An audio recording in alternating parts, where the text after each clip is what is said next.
ওকে, তো হচ্ছে আজকে আমরা বায়োলজি দশম যে চ্যাপ্টারটা আছে সমন্বয়, সেই চ্যাপ্টারটা একটু সলভ করবো। তো ফার্স্টে দেখি কিছু তথ্যগুলো দেওয়া আছে, সেই তথ্যগুলো চেক করবো, তারপরে হচ্ছে অবজেক্টিভ সলভ করবো। এখানে বলতেছে যে উদ্ভিদ দেহে উৎপন্ন যেসব জৈব রাসায়নিক পদার্থ উদ্ভিদের বৃদ্ধি এবং বিকাশ, বিভিন্ন অঙ্গ সৃষ্টি ইত্যাদি কাজ নিয়ন্ত্রণ করে, সেগুলোকে ফাইটো হরমোন বলে। তার মানে কি, ফাইটো হরমোন বলতে বোঝায় উদ্ভিদ হরমোন। শেষ, এইটুকু জানাই যথেষ্ট। হচ্ছে ফ্লোরিজেন পাতায় উৎপন্ন হয়ে উদ্ভিদের ফুল ফোটাতে সাহায্য করে। দেখো, ফ্লোরিজেনের ফ্লোরা অর্থ কিন্তু ফুল। তো জেন বলতে আসলে এই জায়গায় একটা উৎসেচক বা এরকম কিছু বোঝাচ্ছে, ঠিক না? ফ্লোরিজেন কি, ফুল ফোটাতে সাহায্য করে, পাতায় উৎপন্ন হয়। ইথিলিন কি, ইথিলিন নিচে আমরা জানি যে CH, triple bond CH. Ethyne, এই ইথাইনের যদি গ্যাসীয় ফর্ম বলা হয় তাহলে এটা বলা হয় ইথিলিন গ্যাস। তো এটা হচ্ছে একটা গ্যাসীয় হরমোন, এটা কি ফল পাকাতে সাহায্য করে। ক্যালসিয়াম কার্বাইড থেকে তোমার এই ইথাইন উৎপন্ন করা হয়, ইথাইন উৎপন্ন করলে সেটা দিয়া ফল পাকে। উদ্ভিদের পুষ্পকোষ ফুটন দিনের দৈর্ঘ্যের উপর নির্ভর করে, এবং উদ্ভিদের আলো অন্ধকারের এই ছন্দ এক ধরনের জৈবিক ঘড়ির উদাহরণ। তোমরা জানো কিনা জানি না যে ইয়াতে তোমার যুক্তরাষ্ট্রের অ্যালাস্কায় বিভিন্ন তোমার শাকসবজি যে হয়, এগুলো হচ্ছে বিরাট বিরাট হয়। এক একটা তোমার কুমড়া, এটা আমাদের দেশের কুমড়া থেকে 10 গুণ 20 গুণ বড় হয়। তো ওই জায়গায় কেন হয়, ওই জায়গায় ইয়াগুলা, যে উদ্ভিদগুলা আছে রবি শস্য, সেগুলা তোমার দিনের অনেক বড় একটা সময় আলো পায়, এই জন্য। তো এটার উপর আসলে নির্ভর করে। তারপরে পুষ্পকোষ ফুটন এটা দিনের উপর নির্ভর করে। যেমন ধরো, কোনো একটা উদ্ভিদ একটু বেশি আলো পাইলে ফুল তাড়াতাড়ি ফোটে, কোনো একটা উদ্ভিদ কম আলো পাইলে তাড়াতাড়ি ফোটে, এরকম আর কি। তারপর কাণ্ডের আলোকমুখী চলন, মূলের অন্ধকারমুখী চলন, আকর্ষী অবলম্বনকে পিছিয়ে ধরা, এগুলো হচ্ছে বক্রচলনের উদাহরণ। আমরা জানি কি, যে ধরো একটা উদ্ভিদ যদি থাকে, এটা ধরো হচ্ছে একটা উদ্ভিদ, এখানে তোমার আলো আছে, তাহলে উদ্ভিদটা কি আলোর দিকে বেঁকে যায়, এবং যে মূলটা সেটা আলোর বিপরীত দিকে বেঁকে যায়। এটা কি বক্রচলনের উদাহরণ। শৈত্যপ্রবাহের দ্বারা উদ্ভিদের ফুল ধারণ ত্বরান্বিত করাকে ভার্নালাইজেশন বলে। এর কি ভার্নালাইজেশন কি, ফুল ধারণ করা, ত্বরান্বিত করা। তারপরে উদ্ভিদে অক্সিন, জিবেরেলিন, সাইটোকাইনিন ও অ্যাবসিসিক অ্যাসিড নামক ফাইটোহরমোন পাওয়া যায়। তো ফাইটোহরমোনগুলো কি, অক্সিন, জিবেরেলিন, সাইটোকাইনিন আর অ্যাবসিসিক অ্যাসিড। সুষুম্না কাণ্ডের শীর্ষে কেন্দ্রীয় স্নায়ুতন্ত্রের যে স্ফীত অংশ, সেটা কি মস্তিষ্ক। মস্তিষ্ক ও সুষুম্না কাণ্ড কেন্দ্রীয় স্নায়ুতন্ত্র গঠন করে। অনুভূতিবাহী সংবেদী নিউরন গ্রাহক অঙ্গ থেকে কেন্দ্রীয় স্নায়ুতন্ত্রে উদ্দীপনা প্রেরণ করে। কিন্তু আমরা জানি সেরিবেলাম, পন্স, মেডুলা অবঙ্গালাটা নিয়ে পশ্চাৎ মস্তিষ্ক গঠন। তার মানে কি, পশ্চাৎ মস্তিষ্কের কয়টা ভাগ আছে এই জায়গায়, সেরিবেলাম, পন্স আর মেডুলা অবঙ্গালাটা। একটু যেসব উদ্দীপনার প্রতিক্রিয়া মস্তিষ্ক না দিয়ে সুষুম্না কাণ্ড ডাইরেক্ট দিয়ে দেয়, ওইটাকে কি বলা হয়, প্রতিবর্তী ক্রিয়া। নিউরনের দুইটা অংশ, কোষদেহ আর প্রলম্বিত অংশ, ডেন্ড্রাইট। তারপর ইনসুলিন হলো এক ধরনের হরমোন যা দেহের শর্করা পরিপাক নিয়ন্ত্রণ করে। মেইনলি হচ্ছে তোমার রক্তের গ্লুকোজের পরিমাণটা কমায়, গ্লুকোজকে গ্লাইকোজেনে পরিণত করে হচ্ছে ইনসুলিন। তার মানে গ্লুকোজ তো একটা শর্করা, ঠিক না, এক শর্করা। তো ওইটাকে তোমার নিয়ন্ত্রণ করে। অগ্নাশয়ে যদি পরিমাণ মতো ইনসুলিন তৈরি না হয়, তাহলে রক্তে শর্করা পরিমাণ স্থায়ীভাবে বেড়ে যায়। শর্করা বলতে এই জায়গায় গ্লুকোজের পরিমাণ স্থায়ীভাবে বেড়ে যায় এবং প্রস্রাবের সাথে গ্লুকোজ নির্গত হয়। এই অবস্থাকে বহুমূত্র বা ডায়াবেটিস বলে। ডাক্তারদের মতো ডায়াবেটিস নিয়ন্ত্রণের জন্য 3টা ডি খুব গুরুত্বপূর্ণ। এটা হচ্ছে গিয়ে ডিসিপ্লিন, ডায়েট এবং ডোজ। ডিসিপ্লিন হচ্ছে সুন্দর একটা রুটিন লাইফ লিড করা, ডায়েট হচ্ছে পরিমাণ মতো তোমার খাদ্য গ্রহণ করা, এবং ডোজ হচ্ছে ওষুধ গ্রহণ করা। শরীরের কোনো অংশ ঐচ্ছিক মাংসপেশি ইচ্ছে মতো নাড়াতে পারার ক্ষমতা নষ্ট হওয়াকে প্যারালাইসিস বলে। 2 হাত ও 2 পা প্যারালাইসিস হলে সেটাকে বলা হয় সম্পূর্ণ প্যারালাইসিস। আচ্ছা, তাহলে আমরা এখন সলভ করা শুরু করি। ফার্স্টের প্রশ্ন বলতেছে যে ছোট দিনের উদ্ভিদে পুষ্পায়ন দৈনিক গড়ে কত ঘন্টা আলো প্রয়োজন হয়। আমার বলছে কিন্তু ছোট দিনের উদ্ভিদ, ছোট দিনের উদ্ভিদ কি মানে যে ইয়া তোমার চন্দ্রমল্লিকা ওইগুলা। আচ্ছা, যাই হোক, তো ছোট দিনের উদ্ভিদ যেগুলা, সেগুলো হচ্ছে কম আলোর প্রয়োজন হয়। তার মানে কি 8 থেকে 12 ঘন্টাই এনাফ। আর যদি বড় দিনের হইতো তাহলে কি 16 থেকে 20 ঘন্টা লাগতো।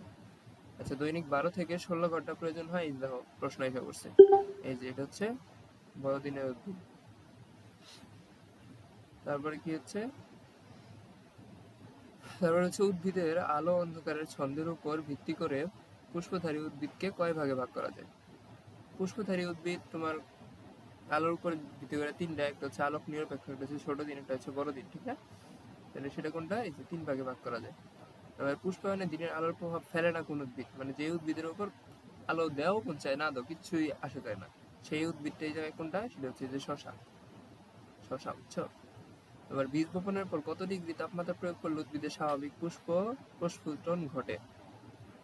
মানে ওই যে ভার্টালাইজেশনের কথা বলছিল না, যে একটা হরমোন প্রয়োগ করছে তাড়াতাড়ি হয়ে গেছে, এখন এই ভার্টালাইজেশনের বদলে একটা নির্দিষ্ট তাপমাত্রা তার আগে প্রয়োগ করা হবে এবং সেই তাপমাত্রার পরে তাকে তোমার বপন করা হবে। তাহলে এটা কোন তাপমাত্রায় একটু ঠান্ডা করে নিলে জিনিসটা তাড়াতাড়ি করবে, প্রস্ফুটন ঘটে? সেটা কি হচ্ছে 2 থেকে 5 ডিগ্রি উষ্ণতা। ছত্রাক ও উন্নত শ্রেণীর উদ্ভিদে যৌনচরণ করে জুসপোর ব্যাকটেরিয়া কিছু শৈবাল যেমন বলবক্স, ক্যালাইডোমোনাস, ডায়াটম শৈবালে কোন ধরনের চলন দেখা যায়? আচ্ছা, এদের তো তোমার সামগ্রিক চলন, একদম ডাইরেক্ট চলাফেরা করতে পারে, সেই জন্য এটা কি, এই যে সামগ্রিক চলন হবে। আর অন্যান্য তোমার উদ্ভিদ যেগুলো স্থির উদ্ভিদ সেগুলো কিন্তু বক্রচলন প্রদর্শন করে। এই যে তোমার একটু আগে আমরা দেখছিলাম যে আলোর দিকে উপরের দিকে বেঁকে যায় কাণ্ড, মানে এবং বিপরীত দিকে বেঁকে যায় হচ্ছে মূল। আলোর দিকে চলকে বলা হয় কি ফটোটপিজম, ফটোট্রপিক চলন বা ফটোট্রপিজম। তারপর হচ্ছে ফটোট্রপিক চলন বা ফটোট্রপিজম, এটা কি ধরনের, এটা কি ডাইরেক্ট চলন? না, তো এটা হচ্ছে বক্র চলন। তারপর হচ্ছে কাণ্ডের আলোর দিকে চলনকে কি বলা হয়? আলোর দিকে চলনকে কি বলে? Positive phototropism. আর মূলের যে আলোর বিপরীত দিকে যাওয়া এটাকে বলা হয় নেগেটিভ ফটোট্রপিজম। কোন গ্যাসীয় পদার্থ ফল পাকাতে সাহায্য করে? আমরা দেখছি ইথিলিন গ্যাস, সেটা ফল পাকাতে সাহায্য করে। উদ্ভিদের চলন কত প্রকার? উদ্ভিদের চলন হচ্ছে 2 প্রকার, এটা হচ্ছে সামগ্রিক চলন আর একটা হচ্ছে বক্র চলন। ভলবক্স, ক্যালাইডোমোনাস এগুলো কি? ভলবক্স, ক্যালাইডোমোনাস এগুলো হচ্ছে গিয়া তোমার কি বলা হয় যে শৈবাল। কেন্দ্রীয় স্নায়ুতন্ত্রের স্ফীত অংশকে আমরা বলি মস্তিষ্ক। গ্রীবা অঞ্চলে কোন গ্রন্থি অবস্থিত? গ্রীবা হচ্ছে ঘাড়, মানে তোমার ঘাড় অঞ্চলে যে গ্রন্থির অবস্থিত সেটা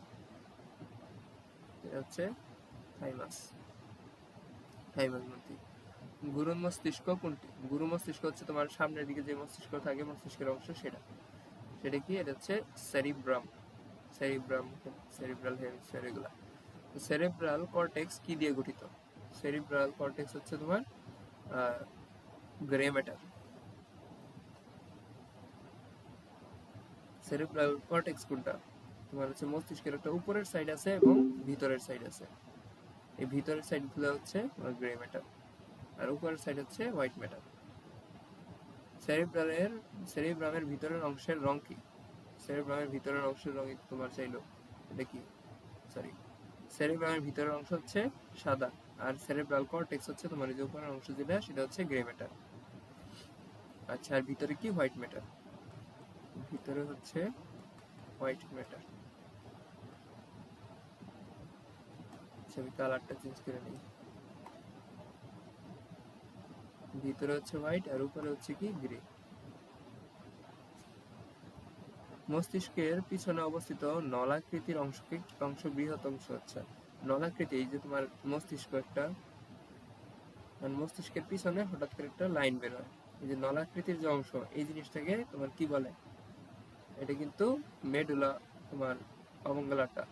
এখন এইটা প্রশ্ন করে নাই, বলছে যে পিছনে অবস্থিত নলাকৃত বৃহৎ অংশ, বৃহৎ অংশ কি, এই জায়গায় ঝুলে থাকে তোমার একটা অংশ, এই যে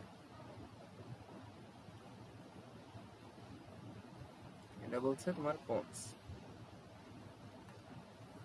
মস্তিষ্কের সবচেয়ে পেছনের অংশের নাম কি? একদম সবচেয়ে পিছনে, এর পিছনে আর কিছু নাই, ওইটা বলতে তোমার বুঝাইতেছে এই জায়গায় এই যে তোমার মেডুলা অবঙ্গলাটা, কারণ এই জায়গায় দেখলাম মাত্র চিত্রের মধ্যে যে সবচেয়ে পিছনের অংশ কি, যে এটা মেডুলা অবঙ্গলাটা। তারপরে দাবাং ব্যবহারে জর্দা চিবিয়ে নিলে কিংবা ধূমপান করলে রক্তে কোনটার মাত্রা বেড়ে? যে নিকোটিন, তামাকের মধ্যে থাকে হচ্ছে নিকোটিন। ফ্লোরিজেন আমরা দেখছিলাম যে পাতায় উৎপন্ন হয়ে ফুলের যে ওইটা হচ্ছে ত্বরান্বিত করে। ধানের বাঁকানি রোগের জীবাণু কি? ধানের বাঁকানি রোগের জীবাণু হচ্ছে তোমার ছত্রাক, ছত্রাকের কারণে ধানের বাঁকানি রোগ হয়। উদ্ভিদের দৈর্ঘ্য বৃদ্ধি ঘটে কোন হরমোনের কারণে? উদ্ভিদের দৈর্ঘ্য বৃদ্ধি ঘটে হচ্ছে তোমার জিবেরালিন হরমোনের কারণে। জিবেরালিনের কারণে তোমার উদ্ভিদটা বেড়ে যায়, অনেক সময় খাটো উদ্ভিদে জিবেরালিন প্রয়োগ করা হয় যাতে উদ্ভিদ লম্বা হয়। সাইটোকাইনেসিস ঘটে কোন হরমোনের প্রভাবে? দেখো নাম থেকে কিন্তু বোঝা যায় সাইটোকাইনেসিস ঘটে সাইটোকাইনিনের প্রভাবে। ছোট দিনের উদ্ভিদ কোনটা, মানে যে দিনের তোমার আলো কম লাগে, এই উদ্ভিদ কোনটা? এটা হচ্ছে ডালিয়া, ডালিয়া বা চন্দ্রমল্লিকা। বড় দিনের উদ্ভিদ কোনটা? লেটুস, শসা, চন্দ্রমল্লিকা, ঝিঙ্গা। তোমার এটা হচ্ছে কি? লেটুস। লেটুসের বেশি তাপ লাগে বা বেশি আলো লাগে। চন্দ্রমল্লিকা ছোট দিনের উদ্ভিদ, ডালিয়া এবং চন্দ্রমল্লিকা। শসা হচ্ছে নিরপেক্ষ। আচ্ছা, আলোক নিরপেক্ষ উদ্ভিদ কোনটা? এই যে শসা। আবার বলতে না বলতে এসে করছে। করটিক স্নায়ু কত জোড়া? করটিক স্নায়ু হচ্ছে 12 জোড়া। করটির পিছনে অবস্থিত ছিদ্রের মাধ্যমে মেরুরজ্জু বের হয়, সেই ছিদ্রের নাম কি? আচ্ছা দেখো তো একটা জিনিস, এখানে যে বলছে ফোরামেন ম্যাগনাম, এই ফোরামেন অর্থ হচ্ছে ছিদ্র। অ্যাসিটাবুলাম হচ্ছে তোমার হাড়ের একটা ফাঁকা অংশ থাকে, এই জায়গায় তোমার মিলে। অ্যাসিটাবুলাম আমার আপাতত দরকার নাই। আচ্ছা বলি, অ্যাসিটাবুলাম হচ্ছে তোমার এই যে ইয়া আছে না, হিপবোন, এই হিপবোনের এরকম এক জায়গায় একটা ফাঁকা জায়গা থাকে বা একটু গর্তের মতো থাকে, এই জায়গায় তোমার ফিমার যে হাড়টা আছে, পায়ের সবচেয়ে বড় হাড়, সেই হাড়টা এসে যুক্ত হয়, বুঝছো? এই যে এই গর্তের নাম হচ্ছে অ্যাসিটাবুলাম। কর্পাস ক্যালোসাম এই জায়গার কিছু না, পন্স তো মস্তিষ্কের অংশ। এই জায়গায় বলছে কি যে ছিদ্রের মাধ্যমে বের হয়, ছিদ্রের নাম কি? তাহলে এই যে ফোরামেন ম্যাগনাম, বা ম্যাগনাম মানে হচ্ছে বড়, বড় ছিদ্র, এই জিনিসটা কই পাওয়া যায়? এটাই তো তোমার মস্তিষ্কের পিছনে পাওয়া যায়। এটা হচ্ছে তোমার আনসার, ফোরামেন ম্যাগনাম। মেরুরজ্জীয় স্নায়ু কোনটি?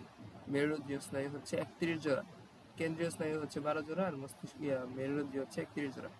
নিউরন কতটি অংশ নিয়ে গঠিত? দুইটা, কোষদেহ আর প্রলম্বিত অংশ। তাহলে 30 হচ্ছে ক। 31-এর কি প্রলম্বিত অংশ কত প্রকার? প্রলম্বিত অংশ কিন্তু দুই প্রকার, একটা হচ্ছে তোমার একজন হইতে পারে, আর একটা হচ্ছে তোমার ডেন্ড্রাইট যেগুলা, ওটা। এটা কি তোমরা ফিল করতে পারতেছো? ধরো এটা হচ্ছে একটা কোষদেহ, তাহলে এই যে এখান দিয়ে যেগুলা বেরিয়ে রয়েছে, এগুলা হচ্ছে তোমার কি? ডেনড্রন বা ডেনড্রাইট। এগুলার যেগুলো উপর অংশ সেগুলো হচ্ছে ডেনড্রাইট, এগুলো হচ্ছে ডেনড্রন। এটা হচ্ছে তোমার কোষদেহ। কোষদেহের বাইরে আরো দেখো লম্বা একটা অংশ আছে, এটাকে বলা হয় একজন। তাহলে এইটা হচ্ছে তোমার একটা অংশ, আর এগুলো হচ্ছে একটা অংশ, প্রলম্বিত অংশ। তাহলে দুই প্রকার। সিনেপসে কোন পদ্ধতি স্নায়ু তাড়না প্রবাহিত হয়? অবশ্যই কি? তড়িৎ রাসায়নিক। পিটুইটারি গ্রন্থি কোথায় অবস্থিত? পিটুইটারি গ্রন্থি আমাদের মস্তিষ্কে অবস্থিত। দেখো মস্তিষ্কের নিচের অংশে। থাইরয়েড গ্রন্থি থেকে নিঃসৃত হরমোন কোনটি? থাইরয়েড গ্রন্থি থেকে নিঃসৃত হরমোন হচ্ছে থাইরক্সিন। দেখো থাইরয়েড, থাইরক্সিন, থাইমাস, থাইমোসিন, এভাবে নাম দেখে কিন্তু বোঝা যায়। থাইমাস থেকে আসে হচ্ছে থাইমোসিন, থাইরয়েড থেকে আসে থাইরক্সিন, প্যারাথাইরয়েড গ্রন্থি থেকে আসে প্যারাথাইরক্সিন, অ্যাড্রেনালিন গ্রন্থি থেকে অ্যাড্রেনালিন। প্যারাথাইরয়েড গ্রন্থি থেকে কি হয়? এই দেখো আইসা পড়ছে ফার্স্টেই, নাম থেকে বোঝা যায় প্যারাথর্মোন। অক্সিন আবিষ্কার করছে কে? অক্সিন আবিষ্কার করছে হচ্ছে তোমার চার্লস ডারউইন। অক্সিন নামকরণ করছে কে? অক্সিন নামকরণ হচ্ছে তোমার এই যে কোল ও হ্যাগেনস্লিট। শাখা কলমে মূল গজা এবং ফুলের অকালে ঝরে পড়া রোধ করে কোন হরমোন? এগুলো করে হচ্ছে তোমার এই তোমার অক্সিন। অক্সিন হচ্ছে ফুলের অকালে ঝরে পড়া রোধ করে এবং মূল গজায়। মানে বৃদ্ধিজনিত হরমোন কয়েকটা আছে না তোমার, জিবেরেলিন, অক্সিন, এটার মধ্যে অক্সিন হচ্ছে এই অকালে ঝরে পড়া রোধ করে। বীজহীন ফল উৎপাদনে কোনটির ব্যবহার রয়েছে? বীজহীন ফল উৎপাদনে হচ্ছে তোমার এই অক্সিন এর ব্যবহার। অধিকাংশ জিবেরেলিন উদ্ভিদের কোন অংশে থাকে? জিবেরেলিন কি তোমার ফল তোমার উদ্ভিদকে লম্বা করতে সাহায্য করে, ঠিক না? তাহলে এটা কোথায় থাকবে? এটা থাকবে হচ্ছে তোমার কাণ্ডে, ঠিক না? কিন্তু এই জায়গায় তোমার বলে দিছে কি পরিণত কাণ্ড, কিন্তু পরিণত কাণ্ড তো তোমার বৃদ্ধি হয় না। পরিণত কাণ্ডে জিবেরেলিন থাকা এটা একদমই লজিক্যাল না। তাহলে সেটা কোন জায়গায় হবে? এই যে পাকা বীজে। তোমার পাকা বীজ কি মানে খুবই তাড়াতাড়ি সে বড় হবে, ঠিক না? তার উৎপাদন তোমার বৃদ্ধি হওয়ার জন্য জিবেরেলিন হরমোন দরকার, তাহলে থাকবে কই? পাকা বীজে। আবার ফুল ফোটাতেও বীজের সুপ্তাবস্থার দৈর্ঘ্য কমাতে অঙ্কুরোদ্গম কোন হরমোনের কার্যকারিতা আছে? আচ্ছা, আবার ওই যে উৎপাদন বৃদ্ধি বা বড় সড়ো করার জন্য যে সেটা কি? জিবেরেলিন না? জিবেরেলিনের কারণে তাড়াতাড়ি অঙ্কুরোদ্গম হবে। তারপর ফল, শস্য, ডাবের পানিতে কোন হরমোন পাওয়া যায়? আমরা জানি ফল, শস্য, ডাবের পানিতে সাইটোকাইনিন হরমোন পাওয়া যায়, কারণ ডাবের পানির ভিতরে তোমার এই কোষগুলা যেগুলা থাকে, এই কোষগুলার তোমার সারাক্ষণ বিভাজন হইতেই থাকে, তার জন্য সাইটোকাইনিন হরমোনটা লাগে। চোখ বের হয়ে আসা রোগটি কোন গ্রন্থির সমস্যার কারণে হয়? চোখ বের হয়ে আসা হচ্ছে তোমার থাইরয়েড গ্রন্থির কারণে। পাতা ফুল ফলের ঝরে পড়া ত্বরান্বিত করে, সেটা কি? সেটা হচ্ছে তোমার এই যে তোমার ইথিলিন হরমোন কিন্তু তোমার ইয়ে করে, তাড়াতাড়ি উদ্ভিদ ফল পাকাইতে সাহায্য করে, সেই সাথে ফুল ও ফলের ঝরে পড়াও ত্বরান্বিত করে। ক্যাম্বিয়ামের কার্যকারিতা বৃদ্ধি পায় কোন ধরনের অক্সিজেনের প্রভাবে? ক্যাম্বিয়াম হচ্ছে তোমার উদ্ভিদের ভিতরে কাণ্ডের দিকে একটা অংশ, এই অংশের কার্যকারিতা বৃদ্ধি পাইতেছে, মানে এই ক্যাম্বিয়াম মূলত তোমার এই যে জাইলেম ফ্লোয়েম এগুলার পূর্ববর্তী অবস্থা, মানে এখান থেকে তৈরি হয় এগুলা। তো এখান থেকে কি বলতেছে যে কোনটার ইয়াতে এবার কোন হরমোনের প্রভাবে এদের কার্যকারিতা বৃদ্ধি পায়? তো এটা একটা অক্সিন, এটা কোন অক্সিন? এটা হচ্ছে ইন্ডোল অ্যাসিটিক অ্যাসিড, ISC। প্রতিটি নিউরনে এক্সন কয়টি থাকে? আমরা জানি প্রতিটি নিউরনে এক্সন একটিই থাকে, লম্বা অংশ শুধুমাত্র নিচের দিকে, যেটা এটা হচ্ছে এক্সন। অ্যাড্রেনাল গ্রন্থি থেকে নিঃসৃত হরমোনের নাম কি? অ্যাড্রেনাল গ্রন্থি থেকে দেখো নাম থেকে বোঝা যায় অ্যাড্রেনালিন। তারপর হচ্ছে স্ট্রোক কি? স্ট্রোক হচ্ছে মস্তিষ্কে রক্তক্ষরণ। বুঝছো? স্ট্রোক হচ্ছে মস্তিষ্কে রক্তক্ষরণ। খুবই সহজ একটা প্রশ্ন ছিল। প্যারালাইসিস কি? প্যারালাইসিস হচ্ছে কোনো কারণে যদি তুমি শরীরের কোনো একটা কিছুর উপর তোমার হারায় ফেলো, কন্ট্রোল হারায় ফেলো, তাহলে সেটা এই জায়গায় কোনটা? সেটা হচ্ছে তোমার কোনটার কারণে হয়? স্ট্রোকের কারণে। পেশি নড়াচড়ার সাহায্যে কোন ধরনের পেশি নড়াচড়ার সাহায্য করে কোন ধরনের হরমোন? পেশি নড়াচড়ার সাহায্য করে হচ্ছে এই যে ডোপামিন হরমোন। ডোপামিন হরমোনের মাধ্যমে পেশি নড়াচড়া এবং তুমি তোমার যদি কোনো একটা কিছু ভালো লাগে তবে সেটা উদ্দীপনা দেয় এই ডোপামিন। মস্তিষ্কের কোন রোগের কারণে মৃগী রোগ হয়? মানে মৃগী রোগের কোন রোগ থেকে যাকে মৃগী রোগ বলা হয় সেটা কি? যে এপিলেপসি বা খিচুড়ি। তারপর হচ্ছে উদ্ভিদের ফুল ফোটাতে সাহায্য করে কি? এই যে ফ্লোরিজেন। হরমোনের কাজ নিয়ন্ত্রণ করে কোন তন্ত্র? যে তন্ত্র হরমোনের কাজ সেটাকে তোমরা কি বলো? সেটা হচ্ছে তোমার স্নায়ুতন্ত্র।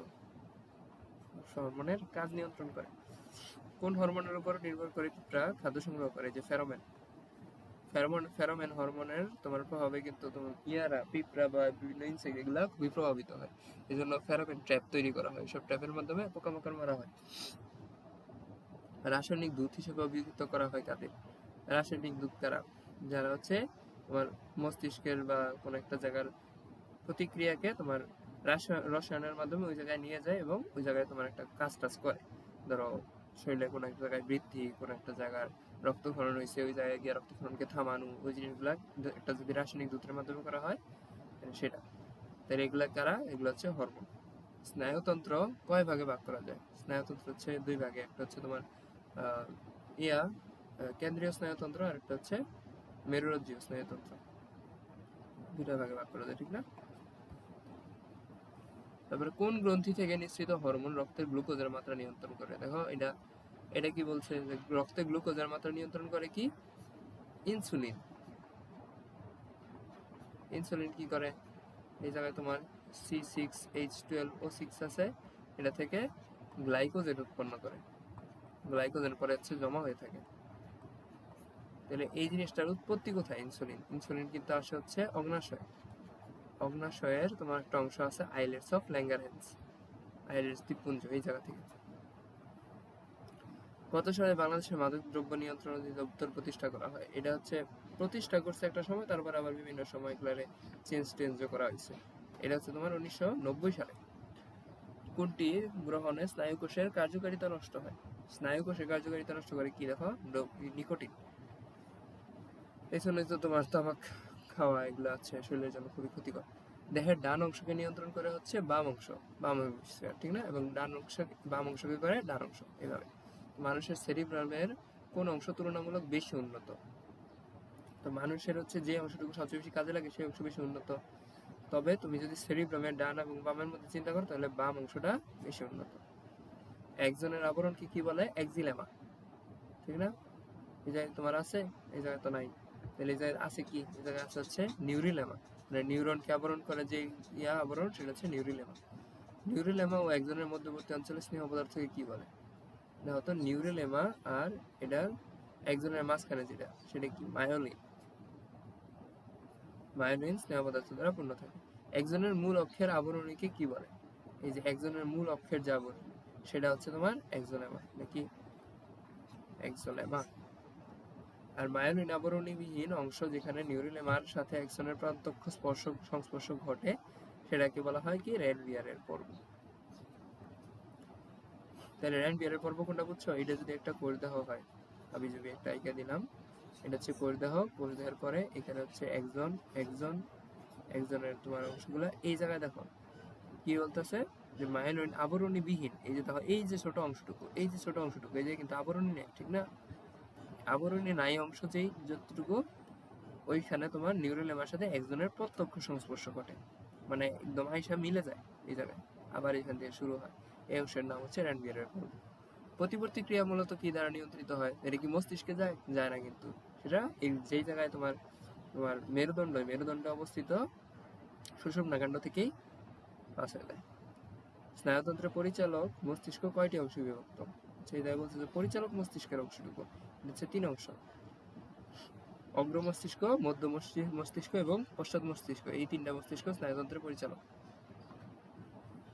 প্রতি সেকেন্ডে উদ্দীপনা পরিবহনের বেগ কত? উদ্দীপনা পরিবহনের বেগ হচ্ছে প্রায় 100 মিটার। মানবদেহে হরমোন উৎপাদনকারী প্রধান অঙ্গ কোনটি? মানে যেটার মাধ্যমে মেইনলি হরমোন উৎপন্ন হয়, এটা হচ্ছে পিটুইটারি গ্রন্থি। এখন পিটুইটারি গ্রন্থি কিন্তু দেখতে খুবই ছোট, আকারে খুবই ছোট, কিন্তু এটা কিভাবে এলো প্রধান? কারণ হচ্ছে সে হাতে গোনা একটা দুইটা তোমার হরমোন নিয়ন্ত্রণ করে, যেই হরমোনের প্রভাবে আরো অন্যান্য সব হরমোনের প্রভাব নিয়ন্ত্রিত হয়। তাহলে কি পিটুইটারির প্রধান নাম? মানে পিটুইটারি হচ্ছে বস গ্রন্থি, যে গ্রন্থির তোমার হরমোনের কারণে অন্যান্য বাকি সব গ্রন্থি নিয়ন্ত্রিত হয়। কোন গ্রন্থির আকার সবচেয়ে ক্ষুদ্র? দেখছো এই জায়গায় বলতে না বলতে যে সবচেয়ে ক্ষুদ্র হচ্ছে তোমার পিটুইটারি গ্রন্থি, কিন্তু সে আবার প্রধান, ক্ষুদ্র এবং প্রধান। মস্তিষ্কের আবরণকে কি বলে? মেনিনজেস। মেনিনজেসের যদি কোনো প্রদাহ হয় তাহলে সেটাকে বলা হয় মেনিনজাইটিস। সো আইটিস মানে হচ্ছে প্রদাহ, জানাই রাখলাম এটা। সেরিব্রামের ভিতরের স্তরের নাম কি? সেরিব্রাম এর ভিতরের স্তর। আচ্ছা, আমরা একটু আগে দেখছিলাম যে একটা হচ্ছে বাইরের স্তর, একটা হচ্ছে ভিতরের স্তর। ভিতরে থাকে হচ্ছে সাদা, তাহলে বাইরে থাকে কি? গ্রে। তাহলে যেহেতু আমার বলছে যে ভিতরের স্তর কি ইয়া না, হোয়াইট ম্যাটার না? এই দেখো হোয়াইট ম্যাটার। তারপরে দেহ সঞ্চালন তথা প্রত্যেক কাজের ও অনুভূতির কেন্দ্র কোনটি? কাজের বা তোমার অনুভূতির কেন্দ্র হচ্ছে এই যে তোমার সেরিব্রাম। বিভিন্ন পেশির সমন্বয় সাধন এবং ভারসাম্য রক্ষা। এই যে ভারসাম্য রক্ষা, এই জিনিসটা যদি তুমি মনে রাখো তাহলে দেখবা সহজ। ভারসাম্য রক্ষা করে কি? সেরিবেলাম। সেরিবেলাম কি করে? ভারসাম্য রক্ষা করে। তুমি যে জায়গায় পেবা যে সমন্বয় সাধন ও ভারসাম্য, সেখানে হবে তোমার সেরিবেলাম। তারপরে যে আবারও দেখো পেশির টান নিয়ন্ত্রণ, সমন্বয় সাধন এবং দেহের এই দেখো ভারসাম্য নিয়ন্ত্রণ। ভারসাম্য যদি পাওয়া যাও কোনো জায়গায়, তাহলে সেটার উত্তর কি? সেরিবেলাম। তারপরে মেডুলা অবঙ্কালাটা থেকে কত জোড়া করটিক স্নায়ু উৎপন্ন হয়? করটিক স্নায়ুর কথা বলছে, সেটা হচ্ছে মেডুলা অবঙ্কালাটা থেকে তৈরি হবে। সেটা কোনটা? এটা হচ্ছে 8 জোড়া। প্রকৃতি অনুযায়ী স্নায়ু কয় প্রকার? আচ্ছা, প্রকৃতি অনুযায়ী স্নায়ু হচ্ছে তোমার 3 প্রকার। তারপর স্নায়ুতন্ত্রের গাঠনিক ও কার্যিক এককে কি বলে? নিউরন। কোন গ্রন্থি মূলত কঠিন মানসিক চাপ থেকে পরিত্রাণে সাহায্য করে? মানসিক চাপের তোমার একটু শান্তি দিবে, সেটা হচ্ছে তোমার এই যে অ্যাড্রেনালিন গ্রন্থি, তোমার রাগ দুঃখ এগুলাও নিয়ন্ত্রণ করে। জননাঙ্গ থেকে পরিণত বয়সে পুরুষে কোন হরমোন উৎপন্ন হয়? জননাঙ্গ থেকে পরিণত বয়সে পুরুষ দেহে বলছে, কিন্তু পুরুষ দেহে হচ্ছে টেস্টোস্টেরন, আর মেয়েদের দেহে হচ্ছে ইস্ট্রোজেন তৈরি হয়। স্ত্রী দেহের হরমোন কোনটা? এই যে বলতে না বলতে ইস্ট্রোজেন। কোন খাবার খেলে থাইরয়েড হরমোন তৈরি হয়? এই যে আয়োডিন যুক্ত খাবার খেলে। এই থাইরয়েড হরমোনের একটা কাঁচামাল হচ্ছে আয়োডিন। তো তোমার যখন এই ইয়াতে তোমার থাইরয়েড যে গ্রন্থিটা আছে, এই গ্রন্থির মধ্যে যখন আয়োডিন পায় না, তখন মস্তিষ্ক তাকে বলে যে তোমার আকারটা ছোট বা তোমার হয়তো উৎপাদন প্রক্রিয়াটা কম, এই জন্য তুমি থাইরয়েড গ্রন্থি উৎপন্ন মানে যে হরমোনটা সেটা উৎপাদন করতে পারতেছো না। তো ওই কারণে এই থাইরয়েড গ্রন্থিটা আস্তে আস্তে বড় হয়, বড় হইতে হইতে হইতে হইতে তোমার গলগণ্ড বা গ্যাগ রোগ হয়ে যায়। সেটা আয়োডিনের প্রভাবে হয় এগুলা। কোন হরমোনের ঘাটতি হলে শিশুদের মানসিক বিকাশ বাধা পায় এবং চেহারা গোলাকার বা গোবেচার আকারে মুখমণ্ডল তৈরি হয়? এটা কখন হয়? যদি এটা হচ্ছে তোমার এই যে থাইরয়েড, এই যে থাইরয়েডের কারণে কিন্তু তোমার গায়ে গলগণ্ড রোগ হয়, মস্তিষ্কের তোমার স্বাভাবিক বিকাশ বাধা পায়। ডায়াবেটিস কয় ধরনের? এ টাইপ আর বি টাইপ, দুই ধরনের ডায়াবেটিস। একটা ডায়াবেটিসের মধ্যে তোমার তোমার টাইপ 1 এর মধ্যে লাগে না, ইনসুলিন নেওয়া লাগে না, টাইপ 2 তে ইনসুলিন নেওয়া লাগে এরকম। আচ্ছা, রোগীর দেহে একেবারে ইনসুলিন তৈরি হয় না কোন ডায়াবেটিস হলে? এই যে মাত্র বললাম যে দুই ধরনের ডায়াবেটিস, একটা হচ্ছে টাইপ 1 টাইপ 2। টাইপ 1 এর ক্ষেত্রে হচ্ছে তোমার ইনসুলিন নেওয়া লাগে। তো এটা কি বলছে যে রোগীর দেহে একেবারে ইনসুলিন তৈরি হয় না কোন ডায়াবেটিস হলে? আচ্ছা, টাইপ 1 এ ইনসুলিন এই জন্যই নেওয়া লাগে কারণ তার দেহে ইনসুলিন তৈরি হয় না। এটা হচ্ছে টাইপ 1, তাদের দেহে ইনসুলিন তৈরি হয় না। এবং টাইপ 2 তে হালকা হালকা ইনসুলিন তৈরি হয় কিন্তু সেটা একদম পরিপূর্ণ না, এই জন্য তাদের গ্লুকোজটা একটু নিয়ন্ত্রণ করতে হয়। সেরিবেলাম ও মেডুলা অবঙ্কালাটার মধ্যে সম্পর্ক স্থাপন করে কোনটি? সেরিবেলাম এবং মেডুলা অবঙ্কালাটার মাঝখানে যেই অংশটুকু আছে সেটা হচ্ছে তোমার কি, এই যে পন্স, পন্সের কারণে তোমার এখানে একটা সংযোগ সাধন হয়। আবার কত বছর বয়সে মৃগী রোগীর ব্যাপকতা থাকে? এটা হচ্ছে জীবনের প্রথম দিকে, এই 5 থেকে 20 বছর বয়সের মধ্যে মৃগী রোগীর ব্যাপকতা থাকে। তো আমরা এই জায়গায় যতগুলা এমসিকিউ সলভ করছি এটা থেকে তোমার রিটেনও মোটামুটি কভার হয়, কারণ এই অধ্যায় থেকে তো খুব আহামরি প্রশ্ন করে না, এক কথায় প্রকাশ বা এক কথায় উত্তরগুলা মেইনলি ওই যে তোমার ডাইরেক্ট কিছু প্রশ্ন করতে পারে যে শশা কেমন উদ্ভিদ, তো তোমরা বলবা হচ্ছে যে নিরপেক্ষ উদ্ভিদ, এরকম আর কি। ফটোট্রপিক চলন চলন কি বা ফটোট্রপিজম কি, নেগেটিভ কি পজিটিভ কি, এগুলোও তো আমরা দেখে ফেলাইছি। মস্তিষ্কের কত জোড়া আছে তোমার স্নায়ুরন্ধ্র থেকে কতগুলা, এগুলা তোমার কিছু একটা প্রশ্ন করতে পারে। তো এইগুলো হচ্ছে নর্মাল প্রশ্ন। তো এটার জন্য আসলে আমরা কোনো করবো না, রিটেন সলভ করবো না। নেক্সটে অন্য কোনো একটা অধ্যায় নিয়ে আমরা সলভ করবো ইনশাল্লাহ।